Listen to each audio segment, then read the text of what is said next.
Welcome back to my Triangle Strategy bonus LTCs. Here's Chapter 8U.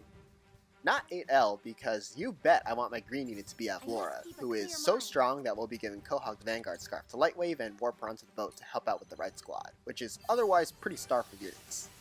That pretty much covers the good for this map, so let's get to the bad.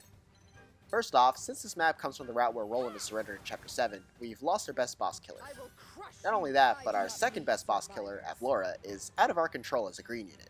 So unlike most chapters where I don't have to think too hard about how to kill the boss, this time it'll take a lot more resources. Thankfully, Booker isn't very threatening offensively.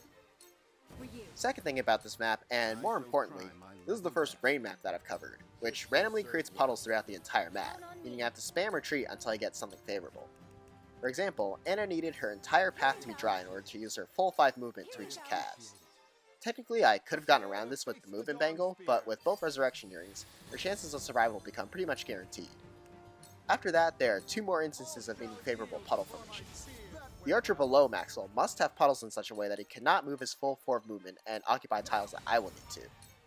The archer above him, meanwhile, must move to the right to stay in formation for Glacial Moon and Sunfall, and from what I've tested, he'll sometimes go left if there are puddles on certain tiles to the right of him.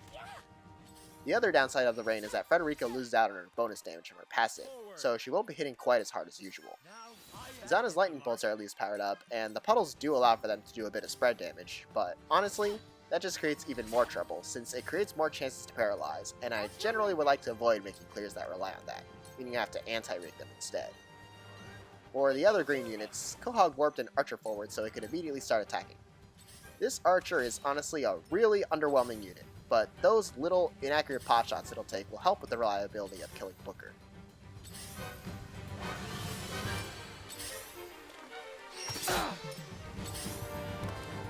A wasted effort.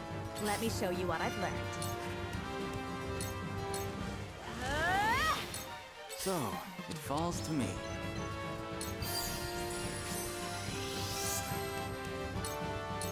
This is everything I've got! The flames consume you! While not technically mandatory, I also wanted there to be no puddle on this tile the Cav is standing on, as that would trigger a massive amount of spread damage, and odds are, something would get paralyzed from that, both ally and enemy. Usually Booker would burn Maxwell's revive here, but sometimes some of the enemies on this map just choose not to attack for whatever reason.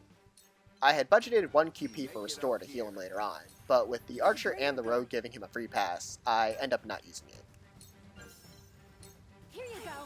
With our units at the edge of the pier, Medina can't restore her own TP to keep uptime on double items. But that's fine, as we don't really need her to battery any more TP.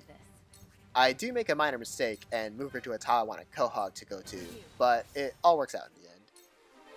For you.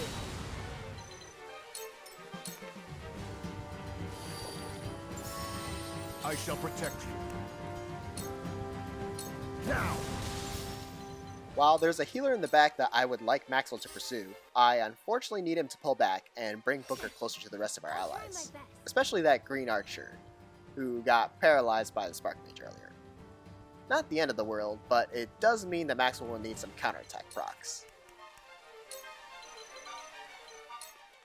Quahaug warps Corentin back to help with the enemies on the boat. Serenoa and Anna will be baiting the enemies to group together for another Glacial Moon. The Cavs love to attack from range and attack multiple enemies with their spear when they can, so they'll be lining up right next to each other. For the first time in this LTC series, Route Recover finally makes a significant contribution, with Avlora's kill providing Serenoa some much needed healing off the follow-up attack to get out of lethal range for the incoming Cavs. Too obvious.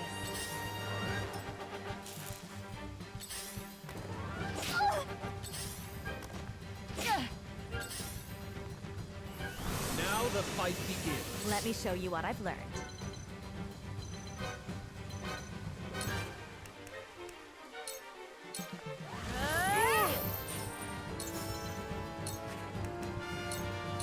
With the powers in me. Are we not finished?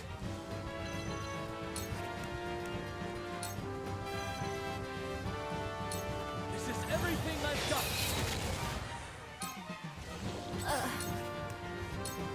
The heavens rain!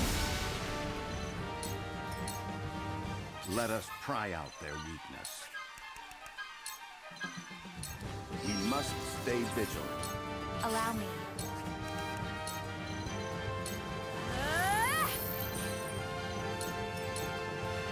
Whatever it takes. Normally, the second green archer is supposed to help kill this archer, and eventually Booker, but sometimes it just wanders off doing its own thing. Thankfully, Medina doesn't really have much better to do, so she can finish it off with a Thunderstone.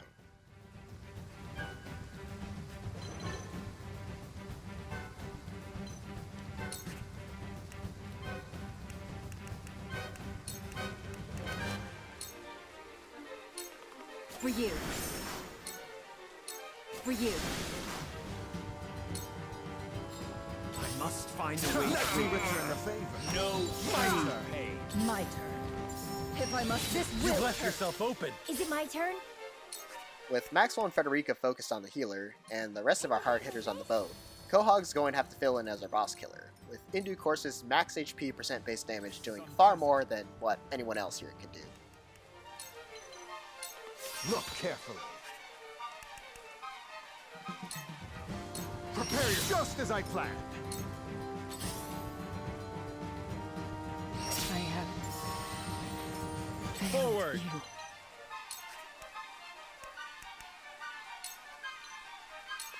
Not so fast. There is no mercy on the battlefield.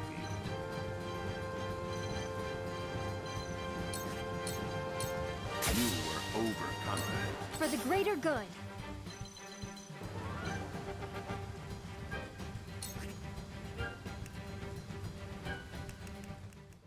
Thankfully, Maxwell got enough counterattacks in to make up for the green units completely ditching the fight, with Medina's last Thunderstone bringing Booker to lethal range of in due course.